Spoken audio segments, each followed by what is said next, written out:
Hello friend, आपके अपने YouTube channel सारांश एजुकेशन पॉइंट में आपका बहुत बहुत स्वागत है। आज मैं आपके लिए सीटेट से संबंधित कुछ प्रश्न लेकर आया हूं जो कि आपके एग्जामिनेशन में काफ़ी महत्वपूर्ण होंगे। तो सबसे पहला प्रश्न है कि नदी, झील, नदी संबंधी विज्ञान, बाढ़, अब पानी का स्तर और भूमिगत जल संसाधनों के उतार चढ़ाव के अध्ययन को कहा जाता है। तो इस प्रश्न का सही उत्तर होगा उत्तर नंबर 2, जल विज्ञान। अब बढ़ते अगले प्रश्न पे। तो अगला प्रश्न है कि ऋग्वेद के विषय में कौन सा कथन असत्य है। तो इस प्रश्न का सही उत्तर होगा उत्तर नंबर 1, ऋग्वेद में कुल 1028 सूक्त हैं। अब बढ़ते हैं अगले प्रश्न की ओर। तो अगला प्रश्न है कि यापनीय, कुचक्र, श्वेतपट हैं।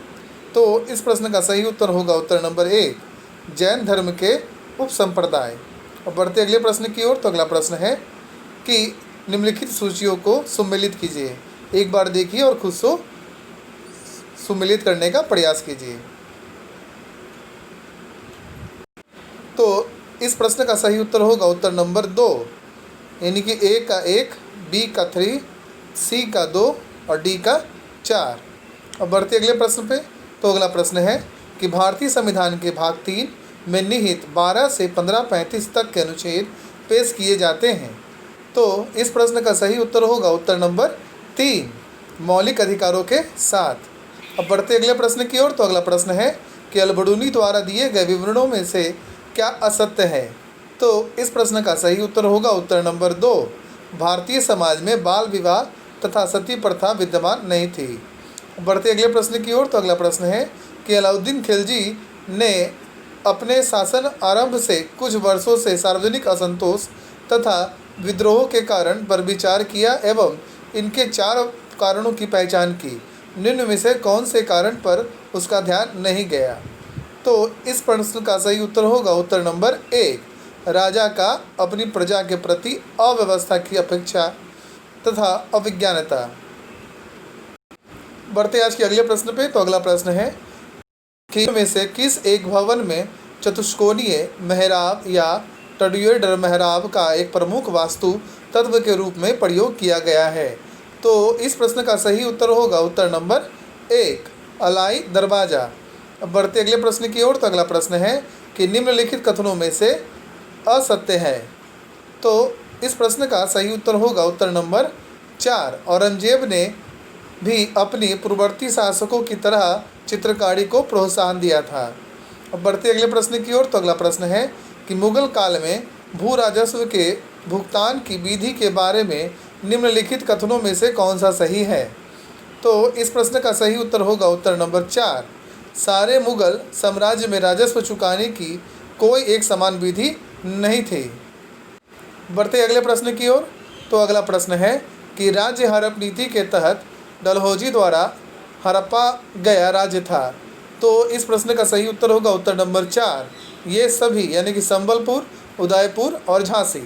अब बढ़ते अगले प्रश्न की ओर। तो अगला प्रश्न है कि अंग्रेजों द्वारा अवध का विलय किस आधार पर किया गया था। तो इस प्रश्न का सही उत्तर होगा उत्तर नंबर 3, कुशासन के आधार पर। अब बढ़ते अगले प्रश्न की ओर। तो अगला प्रश्न है कि डॉक्टर बी आर अम्बेडकर के संबंध में निम्नलिखित कथनों में से कौन सा कथन असत्य है। तो इस प्रश्न का सही उत्तर होगा उत्तर नंबर 4, वह भारत के प्रथम सुरक्षा मंत्री थे। बढ़ते अगले प्रश्न की ओर। तो अगला प्रश्न है कि निम्नलिखित में से खिलाफत आंदोलन का क्या परिणाम था। तो इस प्रश्न का सही उत्तर होगा उत्तर नंबर 1, हिंदू मुस्लिम मतभेदों में कमी आई। अब बढ़ते अगले प्रश्न की ओर। तो अगला प्रश्न है कि वर्ष 1930, 31 और तथा 32 में लंदन में हुए गोलमेज सम्मेलन को आयोजित करने के पीछे क्या अभिप्राय था। तो इस प्रश्न का सही उत्तर होगा उत्तर नंबर 2, ब्रिटिश सरकार के भावी राजनीतिक ढांचे के बारे में भारतीय नेताओं से बात करना चाहती थी। अब बढ़ते अगले प्रश्न की ओर। तो अगला प्रश्न है कि निम्नलिखित कथनों में से कौन सा कथन ग्राम सभा के विषय में सत्य है। तो इस प्रश्न का सही उत्तर होगा उत्तर नंबर 2, कोई भी जो 18 साल या इससे अधिक है वह ग्राम सभा का सदस्य है। अब बढ़ते अगले प्रश्न की ओर। तो अगला प्रश्न है कि जब मैग्मा का जमाव धरातल के भीतर होता है तब अनेकों आकृतियों का निर्माण होता है। निम्न में से कौन इस क्रिया द्वारा निर्मित आकृति नहीं है। तो इस प्रश्न का सही उत्तर होगा उत्तर नंबर 1 पामोलिथ। अब बढ़ते अगले प्रश्न की ओर। तो अगला प्रश्न है कि धरातल में होने वाली अनवरत परिवर्तन के लिए डैश उत्तरदायी है। तो इस प्रश्न का सही उत्तर होगा उत्तर नंबर 2 अपर्दन। अब बढ़ते अगले प्रश्न की ओर। तो अगला प्रश्न है कि गहरे लंबे व विस्तृत गर्त या बेसिन जिनके शीर्ष दीवार खड़े ढाल वाले किनारे खड़े व अवतल होते हैं उन्हें कहा जाता है। तो इस प्रश्न का सही उत्तर होगा उत्तर नंबर 1 सर्क। अब बढ़ते अगले प्रश्न की ओर। तो अगला प्रश्न है कि वायुमंडल की निम्न गैसों में से कौन सी गैस नाइट्रोजन के बाद सर्वोच्च सघनता वाली है।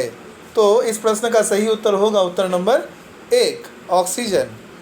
अब बढ़ते अगले प्रश्न की ओर। तो अगला प्रश्न है कि पर्णपाती वनों के विषय में असत्य है। तो इस प्रश्न का सही उत्तर होगा उत्तर नंबर 4 इनका विस्तार 30 से 40 डिग्री उत्तर दक्षिण अक्षांश तक होता है। अब बढ़ते अगले प्रश्न की ओर। तो अगला प्रश्न है कि निम्नलिखित में से किसका सुमेल नहीं है। तो इस प्रश्न का सही उत्तर होगा उत्तर नंबर 2 हैदराबाद और कृष्णा। बढ़ते अगले प्रश्न की ओर।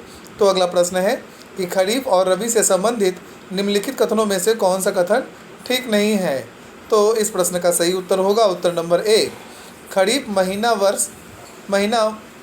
वर्षा ऋतु के प्रारंभ में आता है और वसंत ऋतु के अंत में फसल काटी जाती है। बढ़ते अगले प्रश्न की ओर। तो अगला प्रश्न है कि भारतीय संविधान का स्वरूप डैश है। तो इस प्रश्न का सही उत्तर होगा उत्तर नंबर 3 संरचना में संज्ञानात्मक भावना में एकात्मक। अब बढ़ते अगले प्रश्न की ओर। तो अगला प्रश्न है कि निम्नलिखित में कौन सा नीति निदेशक तत्व है। तो इस प्रश्न का सही उत्तर होगा उत्तर नंबर 1 समान आचार संहिता। अब बढ़ते अगले प्रश्न की ओर। तो अगला प्रश्न है कि भारतीय संविधान के अनुच्छेद 5 से 11 तक किसके विषय में प्रावधान किया गया है। तो इस प्रश्न का सही उत्तर होगा उत्तर नंबर 2 नागरिकता। अब बढ़ते अगले प्रश्न की ओर। तो अगला प्रश्न है कि किन परिस्थितियों में राष्ट्रपति संसद का संयुक्त अधिवेशन आहूत कर सकता है।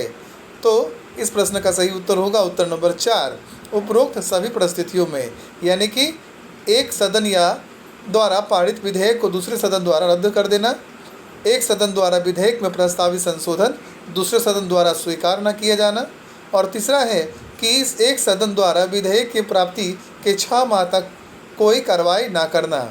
अब बढ़ते अगले प्रश्न की ओर। तो अगला प्रश्न है कि राष्ट्रपति के निर्वाचन के लिए गठित निर्वाचक मंडल में निम्नलिखित सम्मिलित होते हैं। तो इस प्रश्न का सही उत्तर होगा उत्तर नंबर 1 संसद तथा राज्य विधानसभाओं के सभी निर्वाचित सदस्य। अब बढ़ते अगले प्रश्न की ओर। तो अगला प्रश्न है कि निम्नलिखित में से कौन सा कथन सार्वजनिक उद्योग के विषय में असत्य है। तो इस प्रश्न का सही उत्तर होगा उत्तर नंबर 4 लाभ कमाना इन उद्योगों का प्रमुख उद्देश्य होता है। अब बढ़ते आज के अंतिम प्रश्न पे। तो उष्णकटिबंधीय फसल तापमान 20 से 30 डिग्री सेंटीग्रेड वर्षा 50 से 75 सेंटीमीटर तथा रबी एवं खरीफ दोनों मौसमों में उगाई जाने वाली फसल संबंधित है। तो इस प्रश्न का सही उत्तर होगा उत्तर नंबर 2 मूंगफली से। अगर ये वीडियो आपको पसंद आए तो प्लीज़ लाइक सब्सक्राइब कमेंट करना और शेयर करना बिल्कुल ना भूलें। धन्यवाद।